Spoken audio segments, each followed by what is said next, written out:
The Chicago Blackhawks, who used that sixth man to advantage in most games, had it.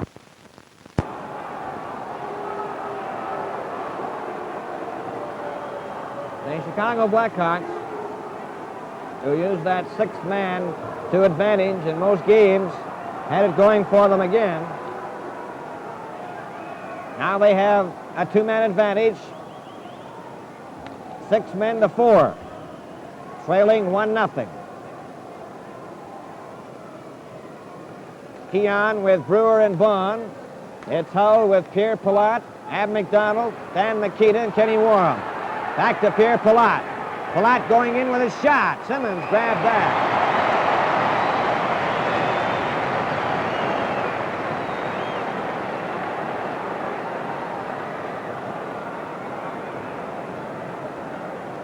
Face-off in the lead zone to the right.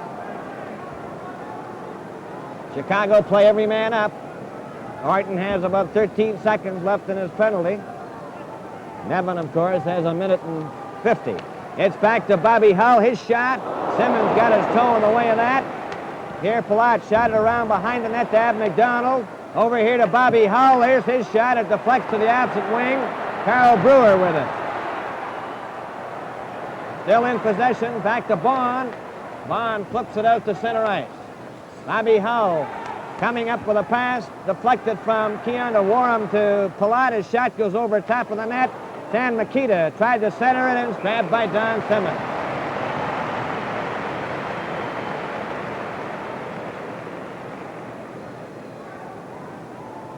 We have 4 seconds remaining in the first period. 1-0 for the Maple Leafs.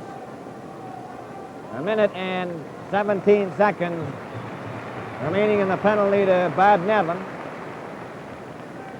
He'll have 1:14 to start the second period.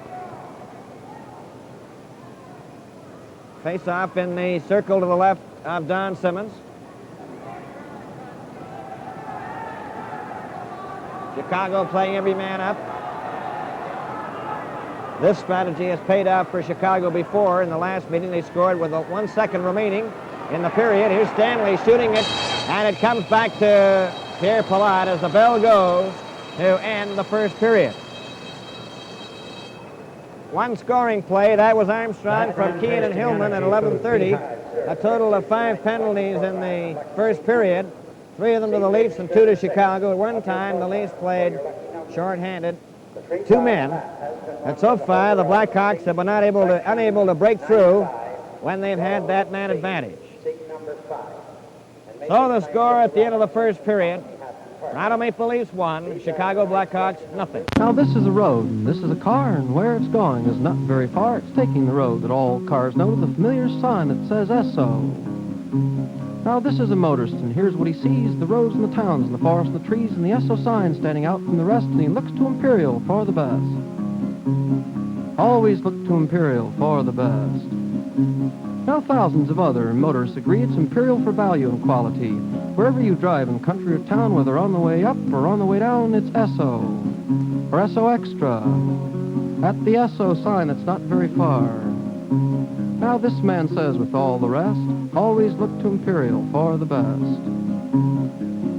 At your Imperial SO dealers.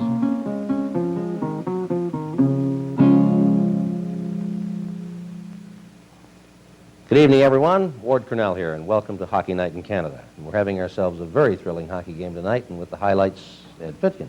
Thank you, Ward, and it is a very exciting game. Toronto Maple Leafs lead 1-0 at the end of the first period. The first good play of the period, the first good opportunity, came when Bobby Bond shot from the point. Bob Pulford just missed the rebound as he knifed through, got the puck back again to Bond, and Bond came in with a shot that made Glenn Hall jump about 2 feet off the ice. Here's how it looked. Chicago play every man up.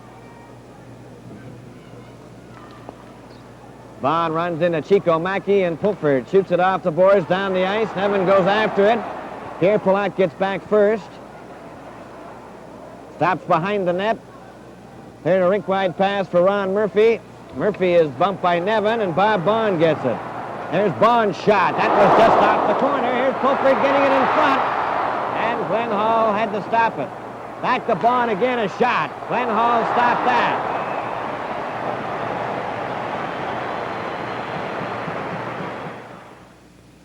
Eddie Shack drew a penalty, and that gave the Chicago Blackhawks an opportunity to get going, and Bobby Hull, Ab McDonald, and Pierre Pilote made some good plays, but the Hawks failed to score. But it was exciting as it lasted. Leafs penalty, number 23, Shack. 2 minutes for slashing. Time 7:10. 7:10, a slashing penalty to Eddie Shack. That means the Leafs will play a man short, and that brings up Billy Hay with Murray Balfour, Bobby Hull, Pierre Pilote, and Stan Mikita. Fulford and Nevin trying to kill off this penalty. The first penalty of the game. Hay starts up at his own blue line. Back pass to Stan Mikita, goes to center. Gets away from Nevin. Pass it over to Hay. He lost it momentarily. It goes out over the blue line. Pierre Pilote over for Hull. Bobby Hull winds up at center. Trying to go through. Simmons came out of the net. Fulford overskated it, and Carl Brewer gets it and lifts it down the ice. Pierre Pilote back for it. 1 minute and 15 seconds left in the penalty to Eddie Shack. Hay gets away from Fulford. Hull on his left. Took the pass over the line. There's the shot. It hit Bond. And Fulford gets a hold of it and shoots it down the ice.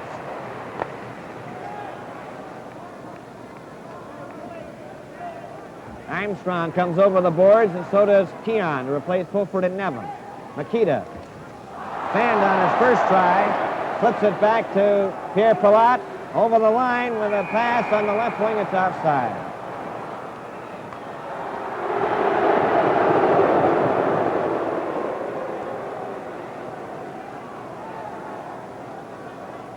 .11 minutes and 31 seconds remaining in the first period. No score.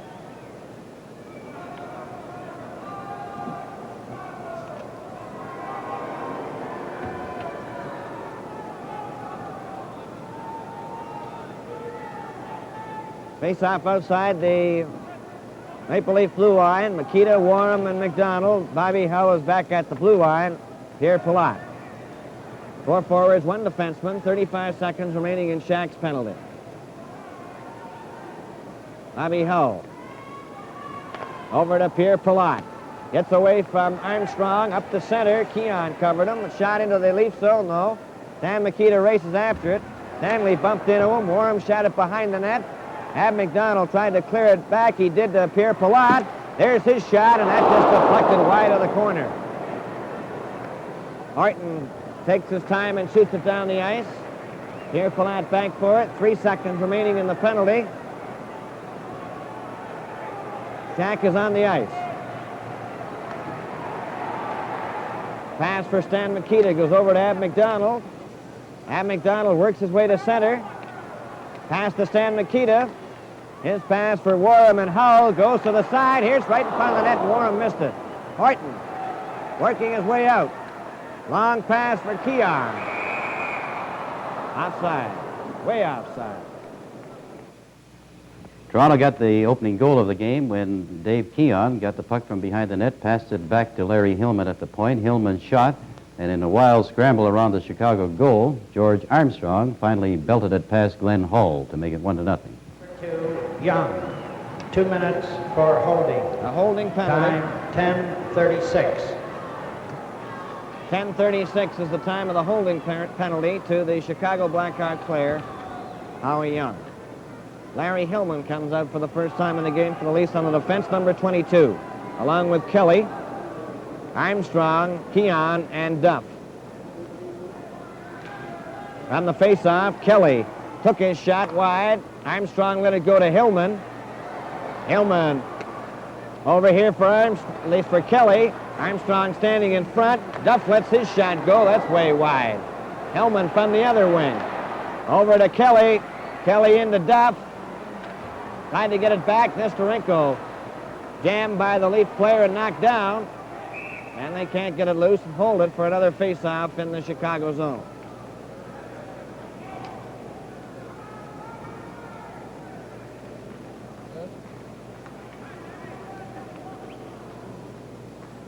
And Wayne Hillman playing out there in the defense for Chicago. Larry Hillman for the Maple Leafs.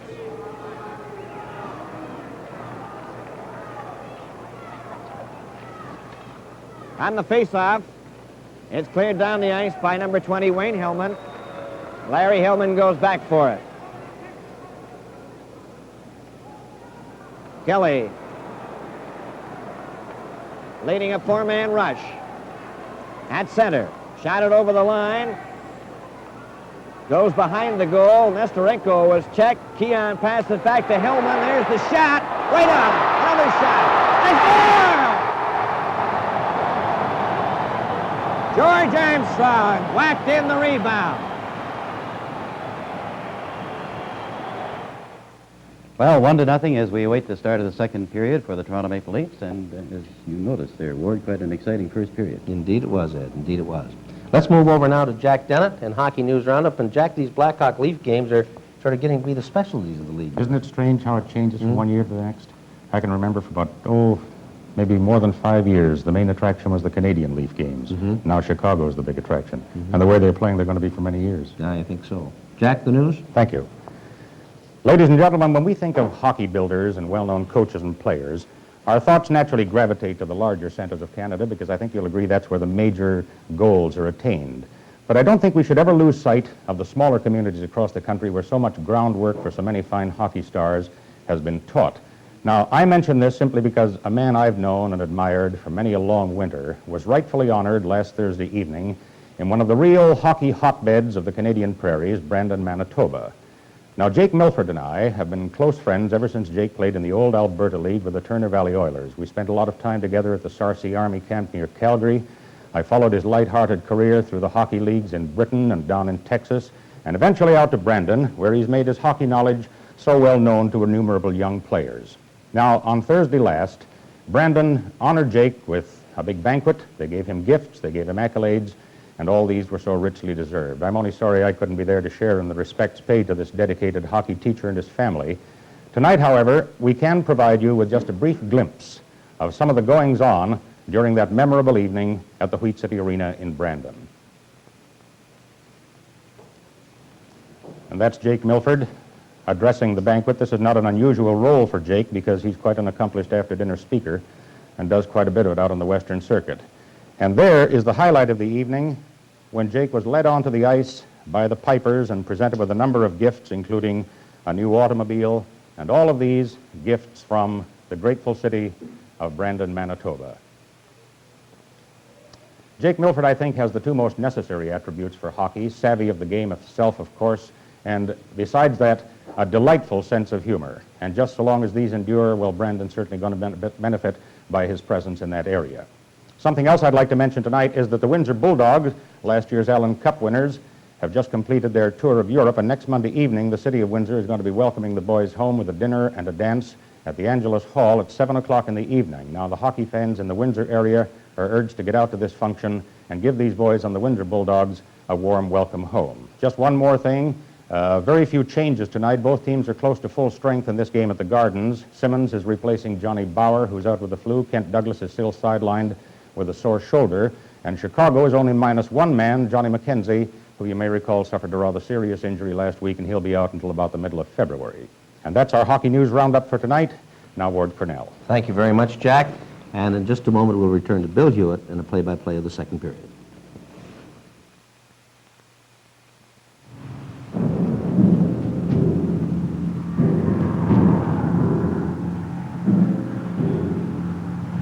Parking complaint, 1013. Traffic officers looking for trouble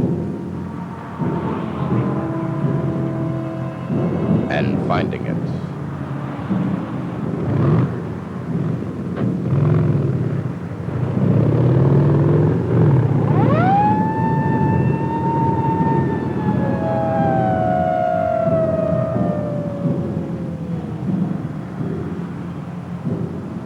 What's so serious? A light conked out on me. I'll get it fixed. It's not gonna hurt anyone. No. In 1 year, faulty lights caused 364 accidents in Ontario alone. He and his fellow officers saw the results of 2,559 accidents caused by defective brakes, 952 smash-ups caused by tire failures, and 2,113 other accidents caused by mechanical failure. Maybe that's what takes the edge off his sense of humor. Our cars are built so well, we tend to take safety for granted. But neglect can cause the best engineering to fail. So don't take chances on a ticket or a tragedy. Have your neighborhood Esso dealer safety check your car next week, and then have him check regularly every month. Take the sensible, economical road to safety. Esso service and Esso products ensure safe winter driving. Give you more value that's right with the times.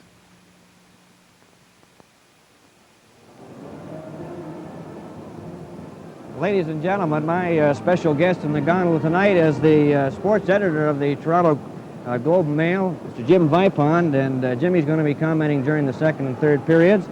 He's also with me tonight to pick the 3 stars. And Jim, first of all, what about that first period? I thought it was a good period. Very good period of hockey, and I'm glad I'm not picking the stars off the first period because it was a team effort, particularly in the Toronto part, Bill, and particularly in the way they capitalized on the penalty to Howie Young and scored that goal. Well, Jimmy, it looks like these two teams have got real good bench strength. They most certainly have, and it was evident tonight, Bill, when they used Larry Hillman on the point in the power play. Good, Jim. I see the teams will be coming out in the ice momentarily. With the score 1-0 for the Toronto Maple Leafs. And the only goal, as you saw as part of the videotape highlights in the first period, was by George Armstrong from Keon and Hillman at 11:30. And Jim, as you mentioned earlier in the period, there's where perseverance paid off. He certainly does, Bill. I thought George Armstrong worked very hard to score that goal. In fact, I thought he had 2 cracks at the puck, and he seemed to shoot the puck between his legs, and it went between Glenn Hall's legs, too. It was a lovely play and a determined play, and the type of play that you generally see from George Armstrong. Quite a first period of hockey down in Boston tonight, Jimmy. I understand the first period is not over yet, and it's 3-3. Well, there's 6 goals. Well, goals are what people come to see in hockey, Bill, and that'll make the Boston fans very happy. I think when we get a chance, we'll run them down. The game at Montreal has the Canadiens leading Detroit 1-0, and it's 1-0 here, of course, for the Leafs over the Chicago Blackhawks. And for this second period, Toronto Maple Leafs will defend the north end to my left. Chicago Blackhawks in their white uniforms, the south end to the right. The referee is Frank Godberry with striped jersey number 1. The linesmen are Neil Armstrong, number 8, Ron Wicks, number 10.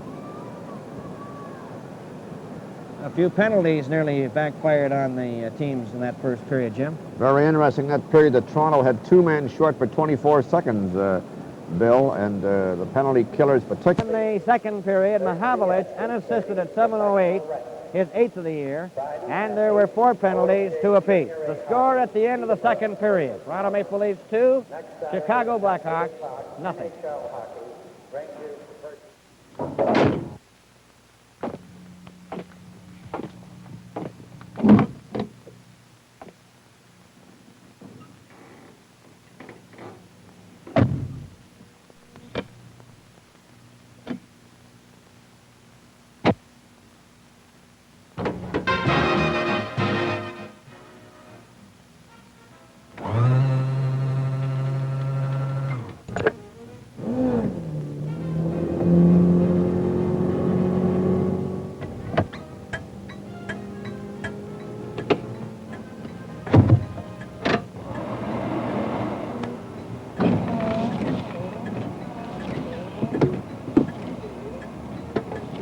When you put an Atlas A battery in your car, Imperial Oil guarantees that you can do all this for 3 full years. Imperial can make this guarantee because the replacement quality of an Atlas battery means extra power, even after 1, 2, or 3 years operation. All Atlas batteries are built well above industry standards, with the ratings printed right here for everyone to see. There's more exposed plate area for the additional power older cars and electrical systems need. Plates are thicker for longer life. Atlas replacement quality. The Imperial Guarantee fast Esso-matic credit. 3 good reasons to see your Imperial Esso dealer soon. His products are part of his service to you, the motoring shopper. Ward Cornell again. And before we have our special feature, A Day in the Life of a Pro Hockey Player, I thought that since Christmas is less than 3 weeks away, and you might be groping for some suggestions to give those youngsters who are interested in hockey something of a hockey motif, I thought I'd mention some of the books that are out. First of all, each club turns out a well-illustrated, well-pictured booklet, and they range in price from 60 cents to $1, and you could write to the publicity director of any one of the clubs. They're very informative, and I know youngsters would enjoy them. Now, other books that you can get in the bookstore, and these are just a few of them. We have Foster Hewitt's latest one, Hockey Night in Canada. This has been a bestseller for the last couple of years, full of wonderful general information. Mr. Selke's book, Behind the Cheering, his life in professional hockey with interesting anecdotes. Then we have Andy O'Brien's book on the Rocket, which is well known, and also his book, Headline Hockey, in which he does special stories with some of the great stars of the past and of the present. One of the new ones out this year is Andy Bathgate's Hockey Secrets, and this is a most interesting book because Andy goes into great detail on certain techniques. Ice Hockey by Jack Riley, also a very good instructional booklet, and Bill LaRue, Professor of Physical Education at the University of Western Ontario, with his book, Hockey for Boys. Now, all of these books, and there are some others, there'll be a new one out by Frank Mahovlich, should be out by Christmas. Lynn Patrick's book on hockey is an extremely good one. And so there's lots there for the youngsters, and you can get them, first of all, by contacting, if you want one from the clubs, by contacting the publicity director of any one of the clubs. But we'll be back with our feature story and the rest of our intermission in just a moment. The first half of tonight's telecast has been brought to you by Imperial Oil Limited and Esso dealers, agents, and distributors serving your community. The second half of Hockey Night in Canada is brought to you by Molson's, independent brewers since 1786. Brewers of Molson Canadian, the brightest lager beer brewed today. Truly Canadian, it's a happy word and a happy theme. Really Canadian, it's the brightest note on a happy scene. Truly Canadian, the best word heard in the land today. Really Canadian, happy times, the time is right, the fun is bright, and friendly faces make a happy sight. So keep it happy in every way. The Canadian scene's the best and brightest scene today. So say it with a smile, call out from east to west. Truly Canadian, really Canadian, do-do-do-do, do-do-do. So say it with a smile, call out from east to west. Truly Canadian, Molson's Canadian, lager beer. This is the story of the big land. A big land grows on steam and steel and wheels. Turning, turning, turning, turning, wheels are always turning, across rivers and plains, through wind and through rain. Turning, turning, turning, turning, that's the way a big land grows. Roads and rivers, wheels and people, growing, growing, growing, growing, growing. A big tradition in the big land. Molson Export Ale, the big ale in the big land.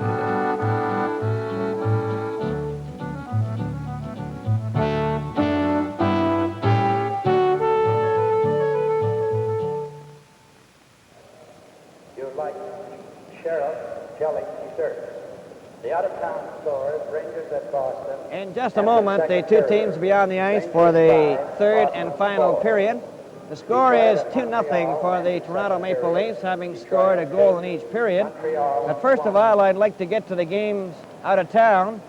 At the end of the second period at Montreal, Detroit is leading Montreal 2-1. Belleville from Gilles Tremblay and LaPerriere, Del Vecchio from Howe and Barkley, at 48 seconds of the second period, and Pitt Martin from Ronnie Ingram and Larry Jeffrey at 15:26.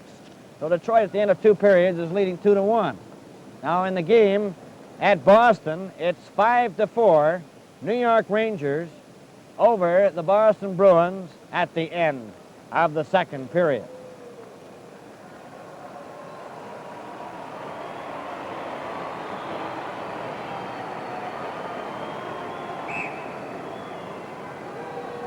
Teams are out on the ice now for the final period. At Christmas, share your joy with thousands of forgotten mental patients throughout the country. They are the people who can be helped most by being remembered. Send a gift, however small, to your local Canadian Mental Health Association. My special guest in the Guns tonight, sports editor of the Toronto Globe and Mail, Jim Vipond. Sport Ale, the big ale, in the big land.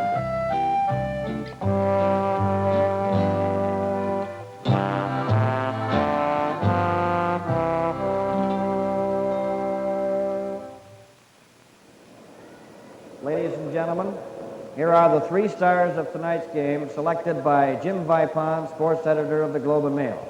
The first star, Don Simmons.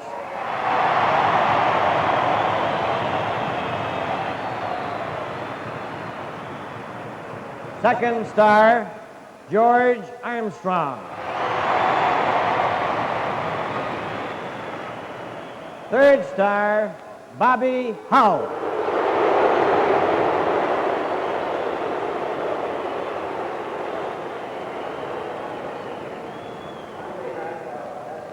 Well, Jim, Don Simmons kind of made your chance of a choice there rather good on the basis of his great performance tonight. He was your #1 choice. Now, what's the reason? Well, no doubt about it. He should be #1 choice. That's his second shutout in 2 games, and he's supposed to be the second-string goalie, but he's going to make it awfully tough for Johnny Bauer to get back in here. He played very, very well tonight, Foster. What about Armstrong? Well, I picked George Armstrong as he represented, as team captain, represented a great team effort tonight. And Bobby Hull, your Bobby third? Hull is always the best of the Chicagos, and they didn't have too many stars tonight, but his dipsy-doodling, freewheeling certainly stood out for Chicago. You didn't take into account anything on the fight tonight. No, we'll leave that to the referee. Well, he certainly took care of plenty, didn't he? He certainly did.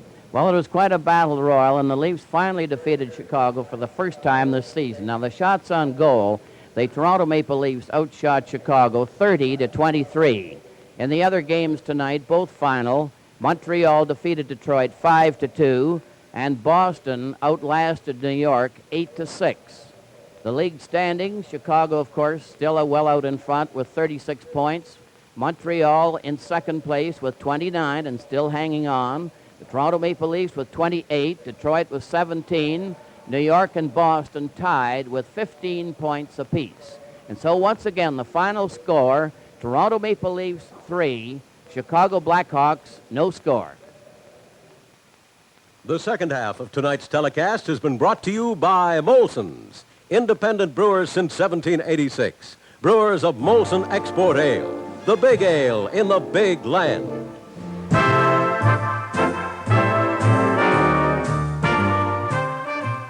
This telecast, Hockey Night in Canada, is the property of the advertisers.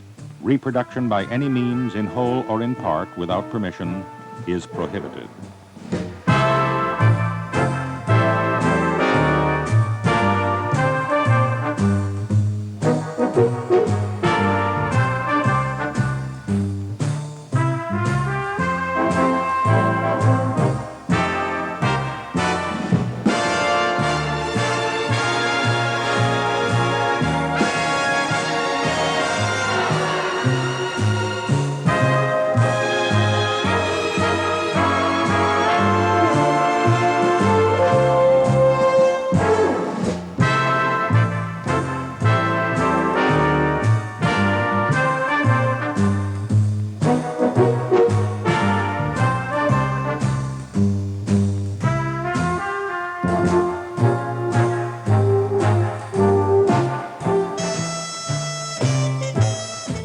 Tomorrow night, Kay Alsop joins the flashback panel as they recall some of the famous personalities, fads, and customs of the past.